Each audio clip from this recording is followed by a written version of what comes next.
사무엘서 4장엔 이제 이스라엘이 블레셋과 전쟁하는 장면이 나옵니다. 근데 오늘 이 4장에서 핵심적으로 나오는 건 이제 여호와의 언약궤이죠.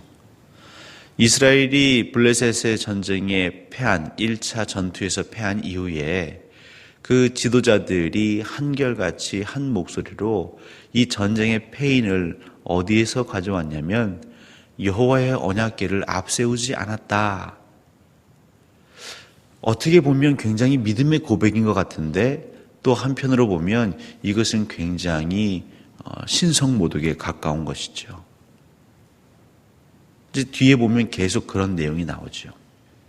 특별히 그 말에 많은 백성들도 공감을 하고 어떤 모습을 보이냐면 그 여호와의 언약궤를 가지러 실로에 사람을 보냅니다. 그리고 마침내 그 언약궤가 그 이스라엘 진영에 들어올 때에 이 백성들은 환호하고 열광하기 시작합니다. 그런데 저희들은 지금 사무엘서 4장을 읽고 있기 때문에 분명히 알고 있습니다. 무엇을 알고 있냐면 그 물리적인 여호와의 언약궤는 지금 이스라엘 백성들의 진영 가운데로 오고 있지만 분명한 건 하나님의 임재, 하나님의 영광이 그들과 함께 하고 있다라는 기록은 전혀 없습니다. 하나님의 임재가 없는데도 지금 이스라엘 진영의 여호와의 궤가 들어오니 어떤 일이 벌어지고 있습니까? 이 백성들이 환호하기 시작합니다. 열광하기 시작합니다.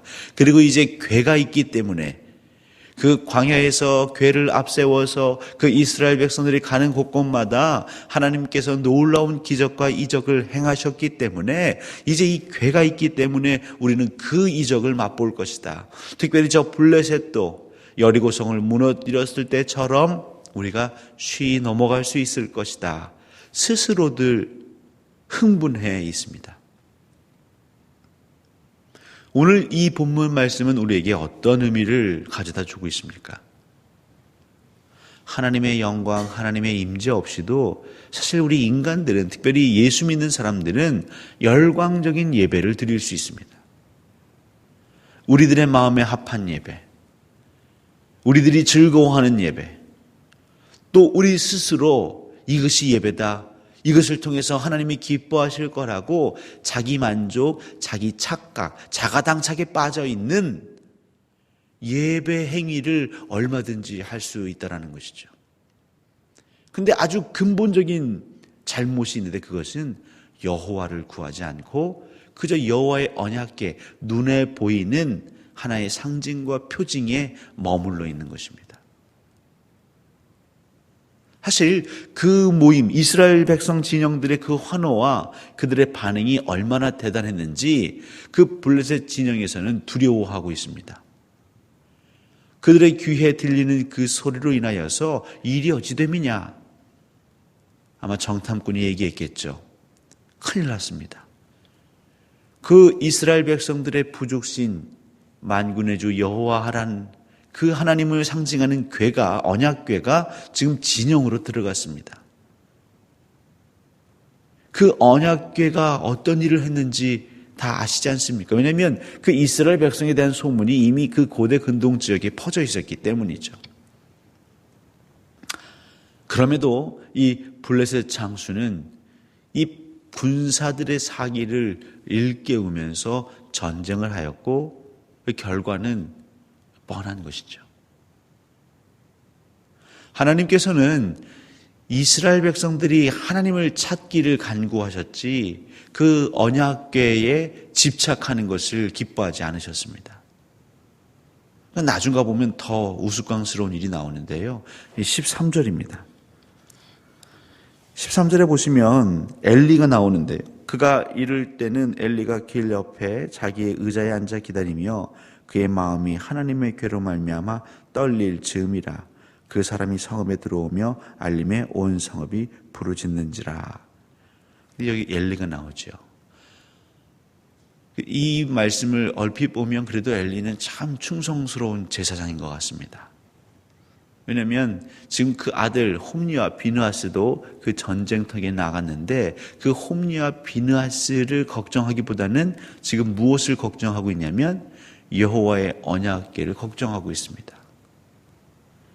떨릴 그 즈음에 이제 근심 걱정이 되는 것이죠.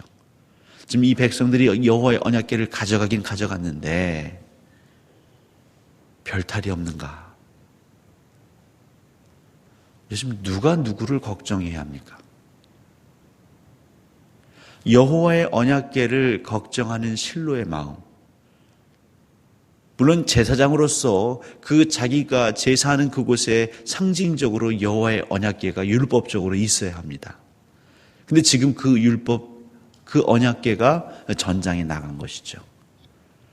이 언약궤가 이곳에 돌아오지 못한다면 우리는 어떻게 제사하지? 무엇이 이 실로로 하여금 그 영적인 도성의 상징을 나타낼까 등등. 그는 하나님의 그 전지전능함, 그것을 보지 못하고 그들의 제2 행위에 너무 깊이 빠져 있는 것이죠. 아니 어찌 우리 인간들이 여호와 하나님을 걱정한단 말입니까? 하나님께서 우리를 걱정해 주시는 것이지 우리가 어떻게 하나님을 걱정합니까? 결국 우리는 자꾸 하나님을 우리보다도 못한 자로, 때로는 우리가 여기에 있다 저기 있다 옮길 수 있는 존재로 우리의 수하로 종으로 전락시키고 있습니다. 그게 믿음이 있다라고 하는, 신앙이 있다라고 하는, 선민이라고 하는, 하나님의 백성이라고 하는 이들이 지금 행하고 있는 일들이죠. 얼마나 하나님 마음이 불편하셨을까요? 근데 이 사무엘서 4장, 사무엘상 4장을 얼마든지 읽고 묵상하고 배웠던 저희들 안에서도 만약 이런 모습이 오늘날 있다면 이것은 하나님의 마음을 근심케 하는 일일 것입니다. 부활하신 주 예수 그리스도, 우리가 그분을 여기 넣었다 저기 넣었다 옮겼다 할 수 있을까요?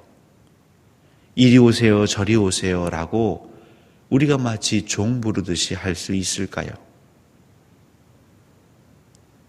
우리 믿는 자들은 우리 주인과 종의 관계가 바뀌어도 한참 바뀌어 있습니다. 사랑하는 성도 여러분, 우리가 종입니다. 하나님이 주인이십니다. 예수 그리스도가 계신 곳에 우리가 가는 것이지요. 내가 있는 곳에 예수가 필요하다고 마구마구 끌어오는 것, 그것은 이방 사람들이 하는 일들입니다. 우리 집에 문제가 생겼으니 무당을 불러서 굿하는 것과 별 차이가 없을 수 있는 것이죠. 여러분의 마음의 중심이 예수님 곁으로 가는 것이 중요합니다. 여러분의 그 마음의 그 열정이 하나님이 계신 그 임재 자리에 가는 것이 중요합니다. 21세기 가장 큰 질병 중에 하나가 뭐냐면 우리 사람들이 편한 것에 도취되어 있는 것입니다. 조금이라도 어떻게 하면 편리할 수 있을까?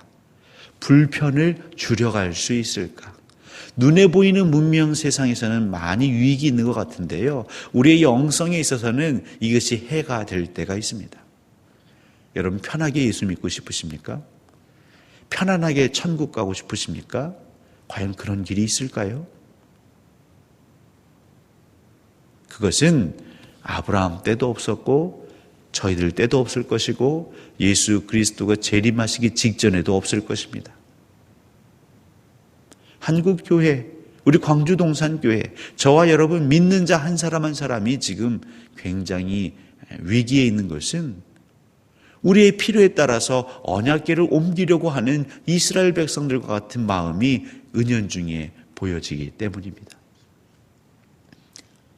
하나님의 뜻에 나의 뜻을 맞추고 하나님의 말씀에 나의 생각을 비우는 것이 아니라 나의 뜻에 하나님이 맞추셔야 하고 나의 계획과 나의 생각에 하나님이 동참해 주셔야 하는 이런 신앙의 행태들, 결과는요, 블레셋에게 더 크게 살육당하지요. 그것은 무엇이냐면 철저히 하나님이 그 자리에 안 계셨다는 것입니다.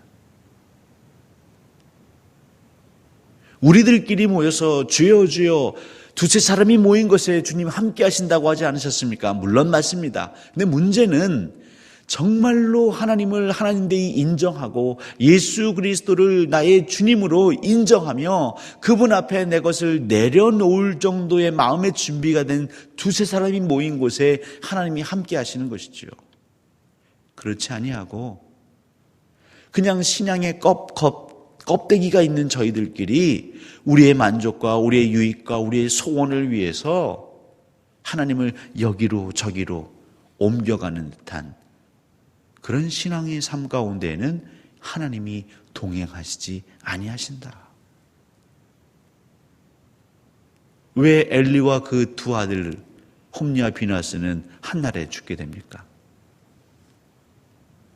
이것은 한날 아침에 그렇게 된 것이 아니라 그들의 삶 가운데에 이런 잘못된 신앙이 녹아져 있었기 때문이죠. 결국 우리의 하루, 우리의 순간이 중요합니다. 어떤 특별한 계기가 중요한 게 아닙니다. 물론 그것도 의미가 있을지 모르겠지만 더 중요한 건 여러분 이 하루입니다. 오늘 이 새벽, 오늘 이 하루만큼은 하나님이 계신 곳으로 제가 달려가겠습니다. 하나님의 뜻이 있고 하나님의 마음이 있는 곳으로 제가 나자시겠습니다.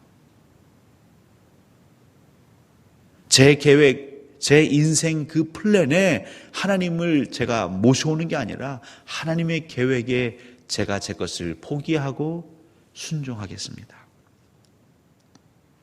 그렇게 사시면서 이 땅 가운데에서 하나님의 영광을 드높이시는, 하나님께 인정받으시고 칭찬받으시는 주의 권속들 되시기를 주님의 이름으로 간절히 축원합니다.